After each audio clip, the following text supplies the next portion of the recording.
from a fundraising, I've reached my time to indemnify me for the High Court case which will happen. जायदाद दोनों से बेदखल करके.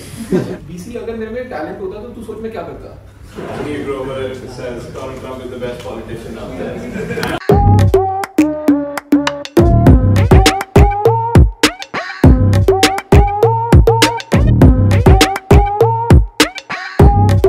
It's a great time to do in business in India because if you know technology, there's a huge market out there. There are more people using data than anywhere else in the world, right? Asking for Wi-Fi password is such an alien concept for me, right? And it's pretty normal here, right? Like I was in Europe for a couple of weeks and you would go into a restaurant and ask, can you give me the Wi-Fi password? And they will give you the password or then have a scanner. In India, no one asks for password. Right? Everyone has data, unlimited data, right? Like, what am I going to do with Wi-Fi? My 5G or 4G connection is much better speed. So it's a very cusp point where people have smartphones and people have internet access for the first time on the smartphone, and therefore there is an ability to reach directly to the consumer, and that's what people like me are now doing. And when you start doing that, right, and you don't have the license system, what you realize is the business has become huge very fast.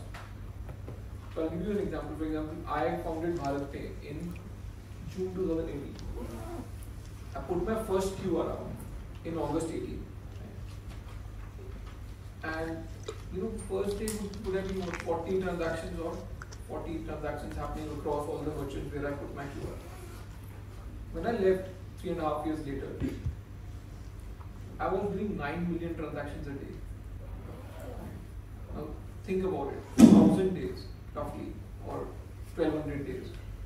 In 1,200 days, you've gone from doing 40 transactions a day to 9 million transactions a day. So technology is making it exponential growth, right?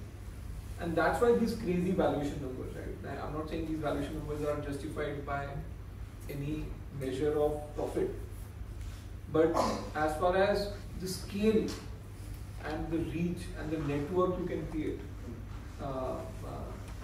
it's amazing. Right? So I fundamentally believe it's a great time to be a tech entrepreneur in India. Right? We are seeing adoption like nowhere else. So Ashneer, like you just mentioned that it's a great space to be an Indian entrepreneur.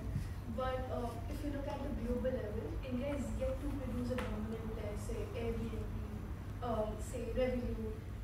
What do you think is the reason behind this, and what will it take for Indian startups to grow globally? See, two fundamental reasons for that. Right?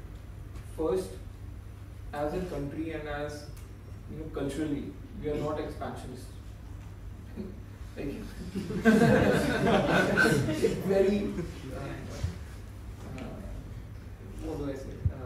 Politically incorrect to say sitting in England, but it is what it is, right? Like Indians have never occupied any other country's territory. Right? It is as a collective set of people, it doesn't come to us.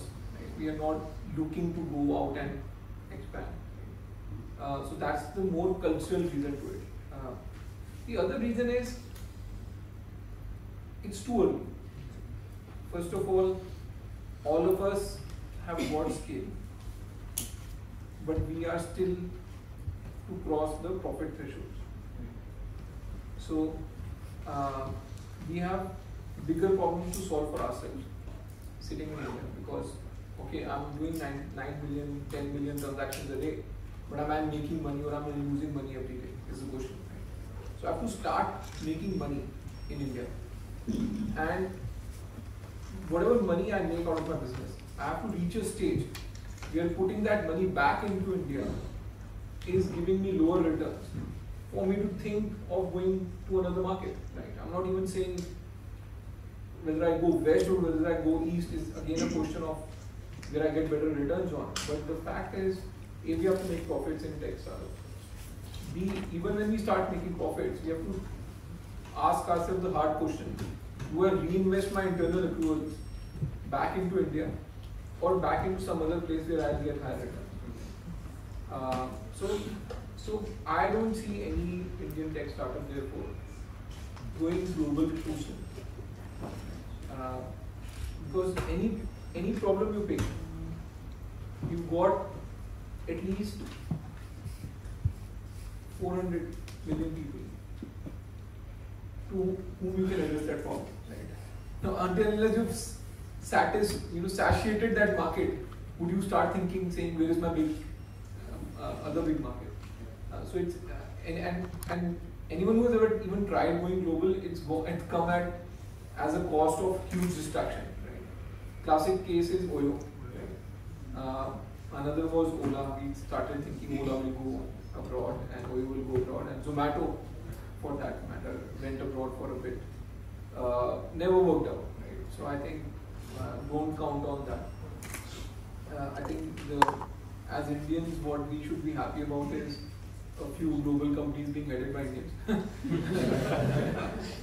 And we can pat our back saying, "Dekho, hum raj kar rahe hain duniya pe." But yeah, not happening anytime soon. And was there an opportunity to scale ClickPay at the global level? Because I read that you have it. I won't. See, I'll tell you. So let me tell you my relationship with outside India. I've just studied 1 year in France, where I went on an exchange program from IIT Delhi. Never worked outside, never earned a penny outside India. I've been to US a lot and UK a lot to raise funds. And some people would call me a prolific fundraiser. I take it as a not a good thing to be. But I have raised close to $800 million from the biggest of investors in the world. Right? From like the Sequoias, the SoftBanks, Tiger. I think I've raised money from everyone. Right? From a fundraising, I've reached my time. I think I only have the Saudis to go to now. But that's all I've done. Right? I don't understand the market outside. I'm not saying it's great or bad or saturated or anything. I'm not passing judgment. I just don't get it. Right? I'm a born and brought up Delhiite, very very local in my thinking. Right? And I just love the fact that there is so much to do in India. That why should I look outside? The only thing I do is watch it when I come outside India, and that's it. Okay, Ashneer, so going on from startups to the entrepreneur, right? You're a very interesting entrepreneur in that you just started ClickPay and you have become the face of the company, you have become the marketing guru of the company, you're leading the company in every aspect and form, right? It's like every entrepreneur's dream to be there. So I'd like to understand a little more about this brand of an entrepreneur. How does this happen and how do you build this cult like status? Yeah, again, the assumption is that I know everything. Things just happen, right? It's see, building a personal brand is not something taught in any course. At least I have not studied that. Yes, you study marketing, but in marketing you are still teaching you quarter, right? I'm assuming you would be reading that as well. 4 P's, 5 P's, I don't know.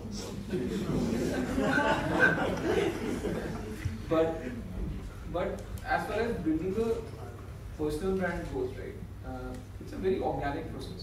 See, you can try to be whatever you want to be. Okay?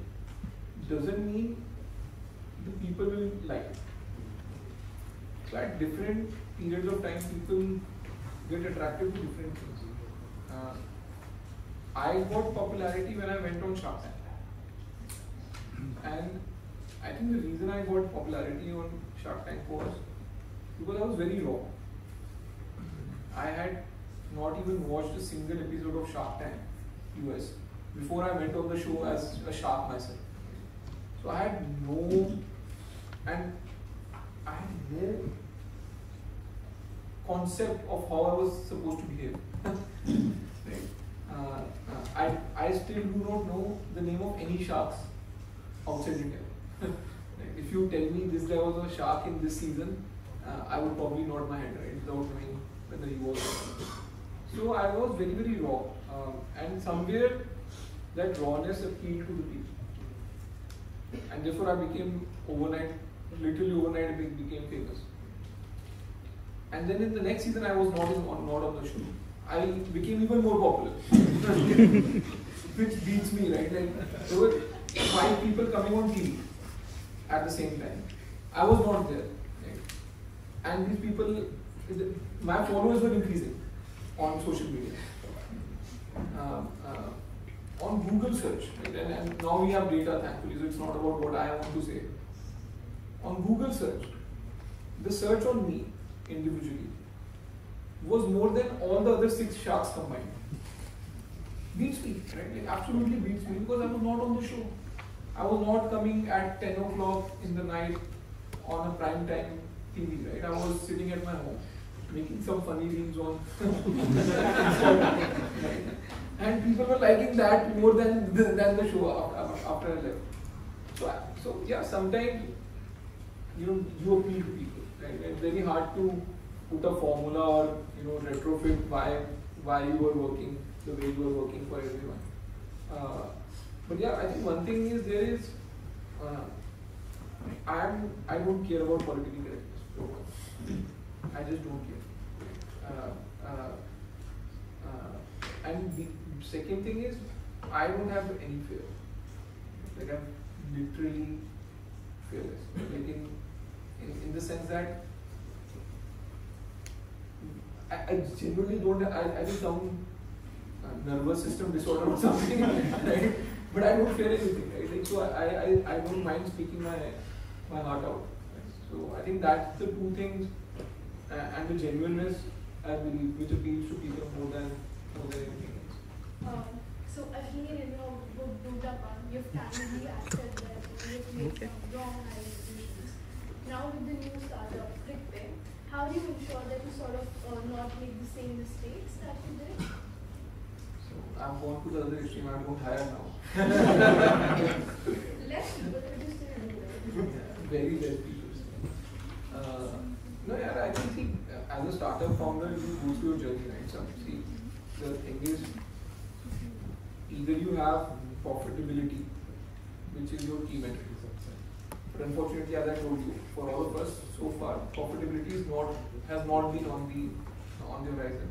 So for all the startup founders, how you measure success is scale. One of the measures of scale is number of people working for you. So when you're doing your first startup and it's moderately successful, and when you hit a number of 500 people working for you, right, you feel great. You feel, I came from nowhere and now I'm writing paychecks for 500 people every month. Right? If you do a slightly more unicornish kind of a startup, you will have maybe 1,500, 2,000 plus people working for you. And I'm telling you what as a founder you feel, because it's a very lonely life you are living. When you have 2,000 people, you have fucking no clue who does what. Right? You have no clue. Right? And I'm telling you a real story. There was again a unicorn, I won't name him. And I met this guy, and I had roughly 350 people in my company. And I was already valued at 3 billion. And I had 60 software engineers. I met this guy at Diwali party, and I said, how's business? And he's saying, yeah, great. I said, how many people? He said, 2,200. And I said, how many engineers? And he said, 600 engineers. And he was actually valued around 1.5 billion or so. And I, not me, actually my wife, genuinely asked him, इतने लोग करते क्या हैं? What do these guys do? Right? Genuine question, right? Like out of curiosity. And that guy was staring in the sky, right? And he was like lost somewhere. So actually the question hit him very hard because he didn't know इतने लोग कर रहे क्या. Right? So in that journey of building a startup, like we have no one to look up to. Yeah? Like who? See, traditional businesses have been there for ages, right? You have either you come from a business family where the family is teaching you, you have these many people, you scale at this pace. Of the internal accruals, this much goes into investment, this much you take out as money for expenditure. We are all first generation entrepreneurs. There's been no internet before us, right? So we are building things at the pace we are building, right? Sometimes, and we are making genuine mistakes, right? Sometimes we are given targets saying, you hit this scale, I'll give you this much money at this much valuation. Right? And then all you want to do is hit that scale, right? It doesn't matter. So you would, where you have to build software, you will be putting ops people saying, okay, let me hit that scale. He just told me to hit that scale. He didn't tell me I have to do it through software or through people. So let me just put people behind it. And so all of us have, in some sense, indulged in overemployment or disguised unemployment, whatever you call it, right? All of us have indulged in that. And I think now that we're going through a lean phase in the Indian ecosystem, that will also teach us now how many people we actually need, right? And that's why you see so many layoffs happening. The sad part is it's always extreme. But hiring in extreme and then laying off in extreme. Hopefully in the next phase it will be moderate hiring and layoffs which are more natural paced as against all these peaks and troughs. Next question actually comes from a cousin of mine who works in the Indian VC space, and he's told me we really need to get Ashneer's view on this, right? So recently Sequoia obviously split their fund in India and China. He doesn't understand why Sequoia would leave a market like India. China is largely uninvestable, so he gets it. He also says that the Chinese leadership in Sequoia is very strong. There's a gentleman, Mr. Sheng, who runs that show. But he's not sure about the India story over there. He says that he's not sure if the India Sequoia leadership is sort of capable to do the same. So I would know Sequoia has been an investor in Bharat Pay. You've dealt with them very closely. What do you make of this spin-off, and why do you think that happened? And any comments, like what do you make of Chamath's comments? I could give you a very honest answer, but I'll have a... Let's get the honest answer. If you're going to indemnify me for the High Court case which will happen tomorrow, I at the house. कुछ नहीं होने वाला यार, मैं बहुत lawyer in the house है. I've literally have lawyers sitting in my house. so no, actually, here's the thing, right? In business you have to be smart, right? Absolutely smart. There's no other qualification that you need. Yeah.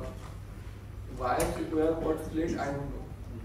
But some of the things I've read makes me laugh, right? Like literally laugh. One of the partners wrote a story saying India is red. He said that's the reasoning they're giving. India is red. Red is the color of vermilion. पता नहीं क्या लिख रहे हैं, right? And Sequoia is green. Now green is made of yellow and blue. So if we mix blue and red, we'll get purple, which is the new color of peak XV partners. This is what I read, right? And I was like, shit, man, like this guy should not be anywhere near a checkbook.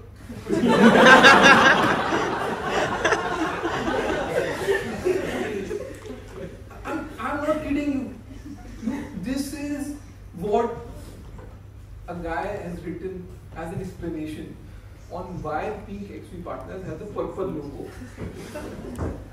from the Sequoia's green logo and how they made the transition, which tells me they have no clue. It's some PR and marketing guy sitting there and saying, get this bullshit out and propagate it at speed of light, right? I don't know what those guys do. Right? In my personal dealing with them, I would never want to deal with them in my life.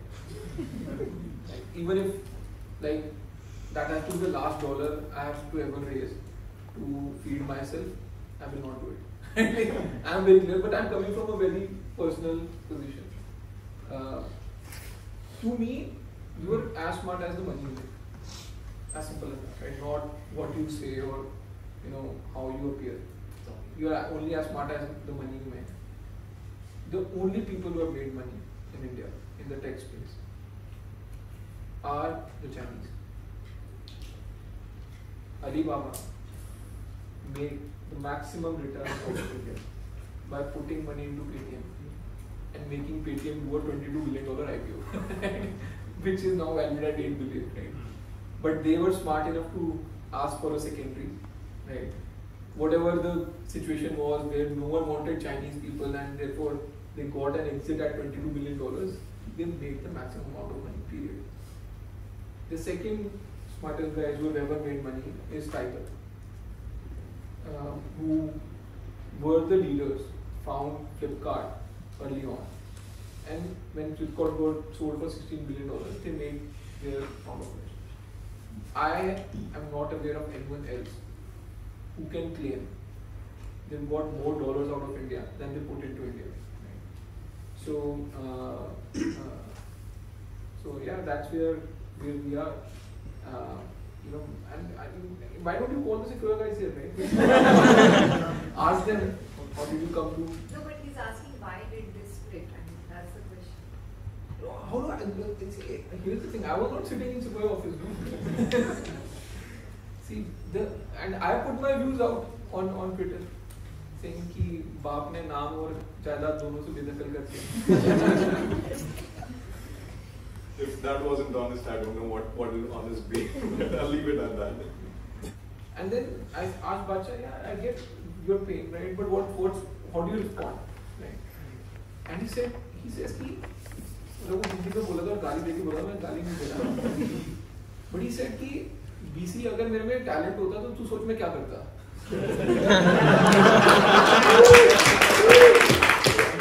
अभी मेरे में talent नहीं है तो मैंने फोड़ रखी है. तो ये सोचो कि मेरे में टैलेंट होता ही नहीं होता तो मैं क्या कर लेता. So I'm using this line because I don't want to give mine, but as an economist, you can be offended by what I'm saying. Right? Saying that taxation is much more complex, there is elasticity, blah blah blah. But I ended up making $1 billion business by simply doing one maths, which was saying a merchant was being charged 2%, and with UPI the cost of that providing that 2% was zero. So I made that 2% zero and I got the whole market, right? So I have always built businesses by being simple, right? So I have very simplistic and very crude view, but that's what it is. You had a very interesting stat put on a recent article saying that 5 months of our income is something that we give it to the government. So but people are not doing that math, no. See, people love to do differentiation integration. They don't want to do multiplication. Now, if you tell me if you have a 40% tax rate, marginal tax rate, and you have 12 months in the year, 12 into 4 is 4.8. 5 months goes away, right? That's 5th class math. What do I do? I just said that 5th class math. People are saying that, wow, what insight. I'm thinking, whoa, something is wrong with you. I think we're towards the close of the session, but I will take the liberty to ask Mr. Ashneer one more question, and we'll keep it very light. But you've not shied away from saying that you want to become a neta at some point, or can become a neta, right? You have not shied away from saying that politics is not something that you deny coming into. Now, we have political representatives from all 3 major parties in this hall today. The BJP, the Aam Aadmi Party, the Congress. So I want to hear from you, if you had to choose a political party to join, where would you land, and is there any political neta right now in the country, perhaps globally, that you sort of look up to or you think is iconic? It's an interesting question. So here's my why do you have to be apologetic for joining politics? A, you do not need any qualification. I'm not being sarcastic. I'm being funny, but not sarcastic. But you don't need any qualification. And you got it still. Yeah. I'm saying you can even discard my qualification for a minute, right? But see, the reason I want to get into politics is very simple. I've seen so much politics in business, right, that I'm bored of business now. So I have to do something bigger, right, which still stimulates my brain cells, right, enough. And my view is that, see, very rarely, all of us get stuck with what we get famous with, or what becomes the core of us. Let's say if you are in a great job, your eventual peak is to become the CEO. So till you become the CEO, and you've been the CEO for 4-5 years, till the time board says, you're too old now, and get out. You want to be there. So you will not think about politics. If you're in your business, right, you are in your business as a manager as well, not only as a shareholder. So and you don't want to be on either side of politics, because you don't want some other political party to come and screw up what you have built for so many years. So you will try to appease all the sides. I find myself in a very unique situation where I am popular, right? I have brains, or so I think, right? I appeal to people. Right? I have the capability to deliver, and I don't have any liabilities in terms of saying, set of investors saying, no, we told you to build this business, you keep building this business. Until unless you build this to this level, you can't step out, right? So I have none of those liabilities. Now think of it this way: from this position, if I don't get into politics, when would I get into politics? When I become unpopular? See, because you have to get to that popularity, you have done the hard work, right? I've gone to the IITs, I've gone to the IIMs, I've worked in banks for 9 years, I've saved the bank, built 2 unicorns, gone on a show, made it famous, wrote a book, the most popular book ever, right? I'll make a movie on it as well, right? I have to get into politics, there's no other option. I mean, what do I do after this?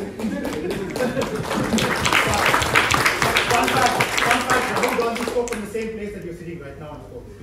But doesn't mean I'm joining Congress, right? No, so now coming back to the question, which party? Now let me say that's $1 billion question. Not $1 million question. Yeah, decide करेंगे कि कौन सी party करनी है. I think as I told you, as a businessman you have to be smart, right? Not stuck to things. And my belief is you have to get to power. I'm not saying BJP is coming to power or AAP is coming to power. I'm saying you can't be a politician waiting on the sidelines to get to power one day. That's the long trodden path. I'm a businessman, I don't have that kind of patience. I want to work with a party who gives me a good seat, good platform, sees what I can get to them. Right? Because it's not just saying कि okay, I don't know, like 500 कुछ seat है लोकसभा में, मेरे को एक seat दे दो, मैं वहाँ से जीत जाऊँगा. Then you are not utilizing me. Right? Then I'm just getting what I'm fighting for. Right? You can utilize me saying, can we put him as a candidate from one constituency, and he swings the votes in other constituencies, right? So yeah, we'll see. I'm not opening my cards. Right? Any leaders that you look up? Yeah, see, Donald Trump.